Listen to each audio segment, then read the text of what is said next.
नमस्कार दोस्तों। जाहिर है अगर आप मेरे चैनल को विजिट कर रहे हैं, अगर आप इस वीडियो को अभी देख रहे हैं, तो इतना तो हम 100% बोल सकते हैं कि आपको एक सरकारी जॉब चाहिए। तो दोस्तों सरकारी जॉब चाहिए, उसके लिए जो रणनीति होना चाहिए। देखिए कोई भी काम जो आप बिना प्लान के साथ करते हैं, बिना प्लानिंग के साथ करते हैं, तो आपका काम अनसक्सेस होता है, यानी कि उस काम में, उस फील्ड में, उस क्षेत्र में आप सफल नहीं हो पाते हैं। दोस्तों आप जहाँ भी कोचिंग कर रहे हैं, ट्यूशन कर रहे हैं या कॉलेज कर रहे हैं, आप कीजिए। लेकिन दोस्तों आपका मेहनत, जो आप मेहनत कर रहे हैं, अगर आपका डायरेक्शन सही ना हो, गलत हो, आप गलत वे में जा रहे हैं, गलत दिशा में जा रहे हैं, तो आपका सालों का जो मेहनत है वो पानी, उसके ऊपर पानी फिरा जाता है। यानी कि आप समझ सकते हैं कि हमेशा गवर्नमेंट का जॉब जो है वो हमेशा वैकेंसी नहीं लाती है। आपका 2 साल, 3 साल, 4 साल, 5 साल तैयारी करने के बाद वैकेंसी आती है, और उसके बावजूद भी अगर आप मिस कर जाएं तो आप समझ सकते हैं कि आप अपने लाइफ का कितना बड़ा मतलब कि मिस्टेक किए हैं। समझ रहे हैं ना, मतलब एक तरह से बोले कि वो मर जाना के बराबर है। समझ रहे हैं ना, क्योंकि उसके बाद अगर आप मिस कर जाते हैं, आपके पास कुछ ऑप्शन नहीं बचता है कि आप करें क्या। हाँ, आप आखिर करेंगे क्या। समझ रहे हैं ना, आप कभी ऐसा सिचुएशन आ जाता है कि आपके माइंड में ये भी आ जाता है, घर का भी प्रेशर आ जाता है। देखो लड़का मैट्रिक करता है, इंटर करता है, देन उसके बाद कंपटीशन में आता है, 2 साल 3 साल तक वो ठीक रहता है, उसके बाद ना 4 साल 5 साल जैसे बीतता है, घर से प्रेशर आना चालू हो जाता है। तो इसीलिए बोलते हैं ना, आप जहाँ पढ़ाई कर रहे हैं, जहाँ कोचिंग कर रहे हैं, जहाँ क्लास कर रहे हैं, कीजिए, लेकिन आप मेरे बनाए हुए रूटीन को फॉलो कीजिए। समझ रहे हैं ना। आप देखिए एक बुक लाए हैं, ये बुक है ना आपके पास भी है, सबके पास है, लेकिन इसको पढ़ना कैसे है, उस तरीके को अपनाना है, ठीक ना।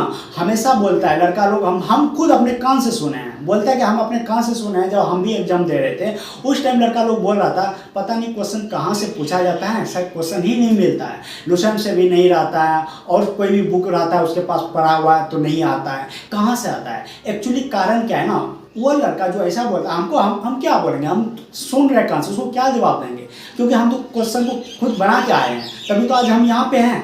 समझ रहे हैं ना। एक्चुअली उसका जो पढ़ने का तरीका होता है ना, बहुत ही गंदा होता है। वो क्या करता है कि जो बुक में लिखा है, जो सेंटेंस लिख के रखा है, वही चीज़ आप पढ़ के आगे निकल जाता है। लेकिन हम हमेशा आपको कैसे पढ़ना है, कैसे पढ़ाई करना है, ताकि आपका एग्जाम निकले, और आप अपने अंदर जब तक आप खुद को डेवलप ही नहीं करेंगे, आप सीखेंगे नहीं, तब तक आपका एग्जाम कैसे निकलेगा। ठीक, आप लोग के लिए एक वीडियो शूट किया है, उस वीडियो को आप लोग वॉच कीजिए। गाइज देखो यही है लुसेंट बुक, ठीक है, ये तो आपको भी पता है ये लुसेंट है, और आपके भी पास है, और हम यही बोलेंगे कि 100% जितने भी कंपटीशन में लड़का है सबके पास लुसेंट है, ठीक ना। एक्चुअली ये क्या है ना, बुक इतना इंपॉर्टेंट बुक है कि ये किसी भी कंपटीशन में आप बैठते हैं, चाहे वो रेलवे का हो, किसी भी पोस्ट के लिए, या फिर एसएससी का हो, किसी भी एग्जाम पर जब जाते हैं आप, उस कंपटीशन के एरिया का, या बोल सकते हैं कंपटीशन के क्षेत्र का ये रीढ़ है। समझ रहे हैं ना, आपका जो बैकबोन है, जिसके सहारे आप खड़ा हो पाते हैं या बैठ पाते हैं, हाँ, उसी तरह ये कंपटीशन का रीढ़ है।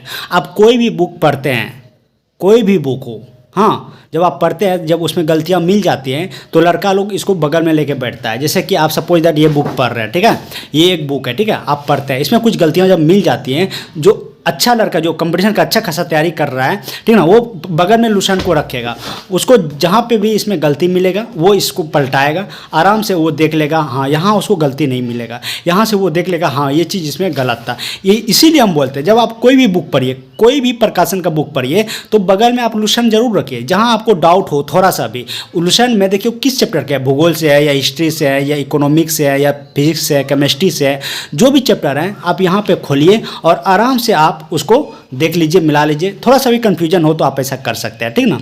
अब बात आ जाती है पढ़ने का। देखो अभी भी बहुत सारा कैंडिडेट है जिसको लुसेंट पढ़ने नहीं आता है, जिसके कारण वो बोलता है कि एग्जाम में क्वेश्चन लुसेंट से नहीं मिलता है, ठीक ना। तो आपको हम बताएंगे कि कैसे लुसेंट को पढ़ा जाता है। पहले तो आप यहाँ से देखिए कि इसमें जो सिलेबस है, आपका सिलेबस जैसा कि मेरा रूटीन है, प्रत्येक दिन प्रत्येक चैप्टर को, प्रत्येक सब्जेक्ट को फॉलो करना है। अगर आप ऐसा करते हैं तो आप सही तरीके से एक कंपटीशन के क्षेत्र में ग्रोथ कर पाते हैं।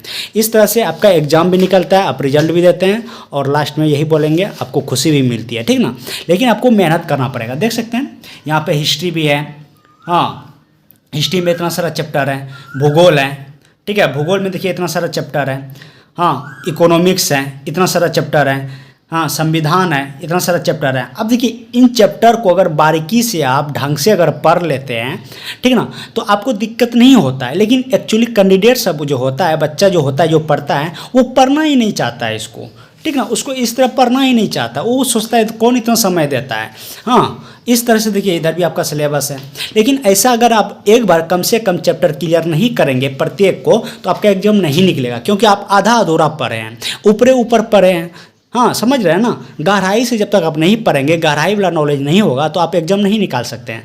अब देखिए जहाँ तक है पढ़ने के बाद, देखिए इसमें पढ़ना क्या है, हाँ कौन सा क्वेश्चन पढ़ने लायक है, कौन सा क्वेश्चन छोड़ने लायक है, ठीक ना, ये चीज़ आपको जब आप पकड़ लेंगे तब आपका रिजल्ट होना जारी हो जाएगा। हम हमेशा बोलते हैं दोस्तों, आप पढ़ाई कीजिए, ठीक ना, लेकिन जब क्वेश्चन को तोड़िए, आप क्वेश्चन को जब तोड़ने सीख जाएंगे तो ऐसा होता है ना, जब एग्जामिनर जो क्वेश्चन सेट करता है, जो क्वेश्चन सेटर है, क्वेश्चन सेट करता है ना, तब आप पकड़ पाते हैं कि वो बोल क्या रहा है, वो हमसे पूछ क्या रहा है। इसीलिए बोलते हैं आप क्वेश्चन को तोड़ने सीखिए और क्वेश्चन को क्रिएट करने सीखिए खुद से। जब ऐसा करेंगे तो तभी आप ये सोच पाएंगे कि सामने वाला हमसे पूछ क्या रहा है, ठीक ना। इस तरह से आपके अंदर ना विकसित होता है, यानी कि आप में ग्रोथ होता है, समझ रहे हैं ना। अब जैसे देखिए ये क्या है, प्रागैतिहासिक काल। प्रागैतिहासिक काल एक चैप्टर निकाले हैं। अब देखिए इसमें कैसे आपको पढ़ना है, कैसे क्वेश्चन को क्रिएट करना है। अब देखिए क्या आ रहा है, इतिहास का विभाजन, प्रागैतिहास, हाँ प्री हिस्ट्री, आदि इतिहास, प्रोटो हिस्ट्री और इतिहास हिस्ट्री, 3 भागों में विभाजित किया गया है, 3 भागों में किया गया है। तो यहाँ से सीधा क्वेश्चन हो गया कि इतिहास को 3 भागों में बांटा गया है। कौन कौन सा भाग में हो गया है, प्रागैतिहास, हाँ आदि इतिहास और इतिहास हो गया। यहाँ से ये क्वेश्चन हो गया, जिस काल में मनुष्य ने घटनाओं का कोई लिखित विवरण उद्यतित नहीं किया उसे प्रागैतिहासिक काल कहते हैं। अब देखिए यही तो हम बोल रहे हैं, क्वेश्चन को क्रिएट करना है। अब देखिए आप यही चीज़ अगर पढ़ के रखेंगे और ये जो लिख के रखा है यहाँ, यही चीज़ अगर पढ़ के रखेंगे तो बताइए वहाँ पर जो आप मेन एग्जाम पर बैठेंगे, क्या आपको ऐसा ही मिलेगा कि जिस काल में मनुष्य ने घटनाओं का कोई लिखित विवरण उद्धत नहीं किया उसे क्या कहते हैं, ऐसा मिलेगा क्या? नहीं ना। इसको आपको क्रिएट करना है अपने तरीके से। इसमें क्या करना है आपको, देखिए इसमें समझना है आपको क्या कर रहा है। एक ऐसा काल था जहाँ पर मनुष्य ने जो जिंदगी जिया, यानी कि जो अपना जीवन व्यतीत किया, उसमें उसका कुछ भी ऐसा लिखित नहीं मिलता है, नहीं मिल रहा है, तो उसको प्रागैतिहासिक कहते हैं, बस सिंपल। अब देखिए यहाँ पे आदि ऐतिहासिक काल, उस काल को कहते हैं जिस काल में लेखन कला का प्रचलन के बाद उपलब्ध लेख पढ़े नहीं जा सके। अब देखिए अब अगर आप एग्जाम पे जो बैठेंगे ये चीज़ खोजेंगे कि उस काल को जिस काल में लेखन कला के प्रचलन के बाद उपलब्ध लेख पढ़े नहीं जा सके उसे क्या कहते हैं, ऐसा थोड़ी मिलेगा, नहीं ना। अब आपको सिंपल समझना है, यहाँ से क्या पूछ सकता है, बोलेगा कौन से काल में लेख लिखा तो जा सका है लेकिन पढ़ा नहीं जा सका है, तो आदि ऐतिहासिक काल। या किस काल में लेख पढ़ा नहीं जा सका, हाँ पढ़ा नहीं जा सका, तो आदि ऐतिहासिक काल। इस तरह से पढ़िए आप। देखिए मानव विकास के जिस काल को इतिहास कहा जाता है जिसका विवरण लिखित रूप में उपलब्ध है।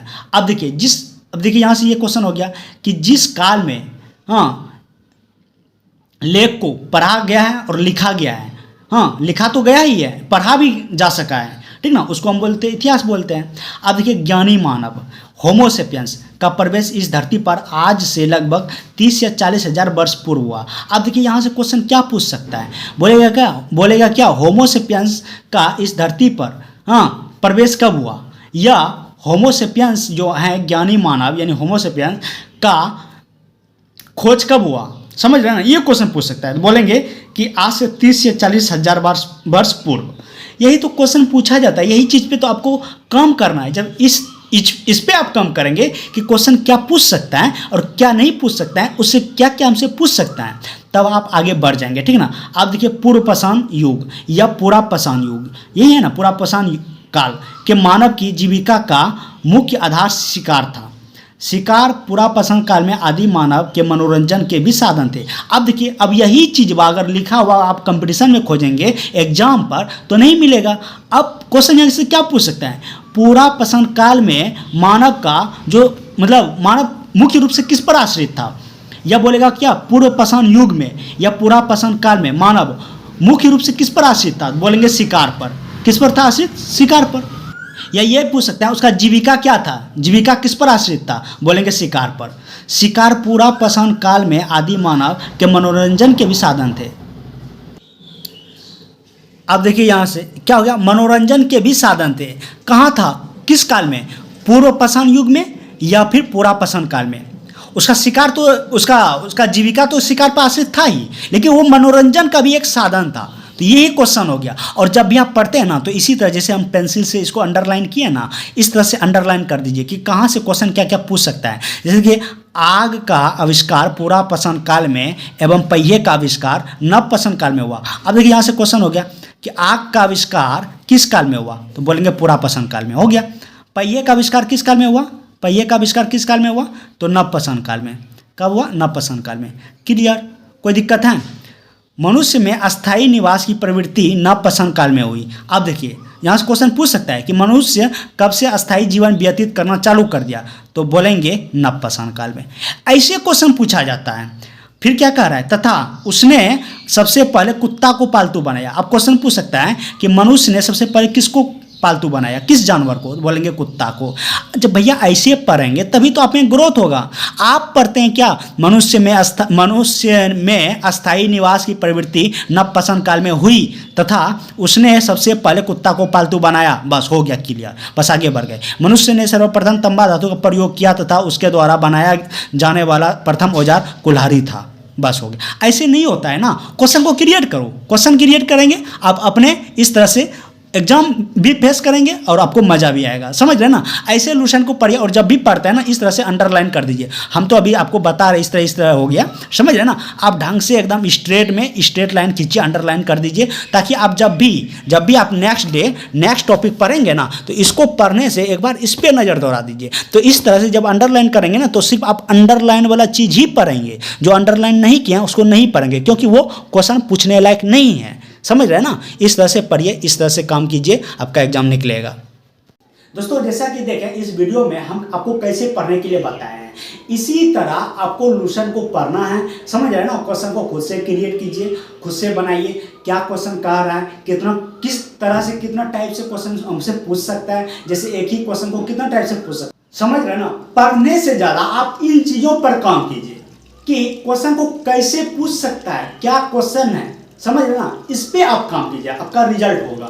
हम दोस्तों इसीलिए आए हैं, आप लोग के लिए इसीलिए हम आए हैं कि लड़का लोग तैयारी करता है, पढ़ता है, हमको पता है बहुत मेहनत करता है, लेकिन उसका गलत डायरेक्शन की वजह से उसका रिजल्ट खराब होता है।